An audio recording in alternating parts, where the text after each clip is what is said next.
Hi there! In this video, I want to tell you about present perfect. Some of you might think, oh no, I hate present perfect. I never understood it. You see, in this very sentence, you have already made a mistake. So follow me and maybe you will learn this tense at last. Present perfect, a magical tense. Why? Because it indicates a link between the past and the present. Let's consider the example. I've read this book. What does it mean?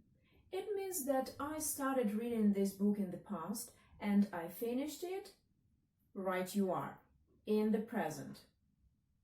When do we use present perfect? We use present perfect when we are more interested in the result of the action than the action itself. For example, he has learned all new words. What does it mean?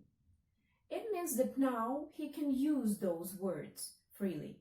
So we are more interested in the result of the action rather than the action itself. When else do we use present perfect? We use present perfect when we are not interested in the time when something happens.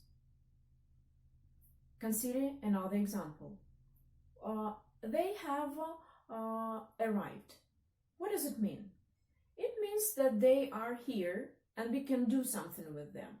Do you know when they arrived? No, we don't. Do we need to know? No, we don't. What is the formula of present perfect? Yes, you are right.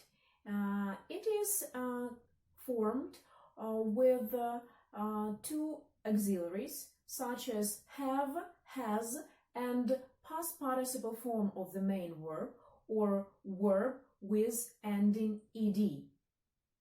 So when do I choose have and when do I choose has?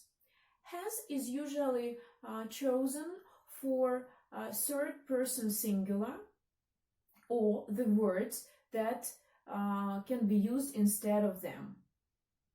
What are they? Such as he, she, it, or a boy, a dog, my school, her teacher, and so on.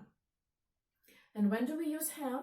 When our subject is plural, such as we, you, they, or the words that go instead of them. The children, the people, my parents, our friends, and so on. And don't forget about I. I is used with have. Don't forget. When do I use past participle and when do I use a verb ed? So all you need to remember is if the verb is irregular, you use past participle. But if the verb is regular, you need to add ed. Clear? How do I form questions and negatives? So to form questions in present perfect, you need to put have, has at the beginning of the sentence. Then you put the subject of the sentence, such as he, she, they, you, we, and then past participle form of the verb or verb plus ed ending.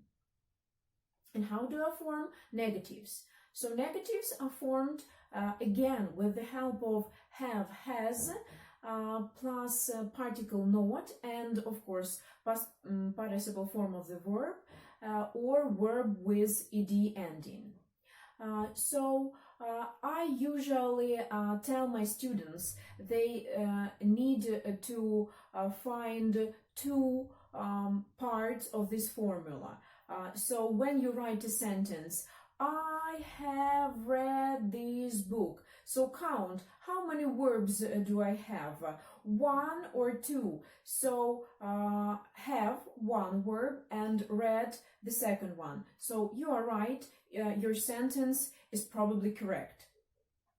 So do we have any words in English that might indicate the present perfect in the sentence? Yes, there are lots of markers that might help you to identify this tense. So these markers are usually learned in a poem.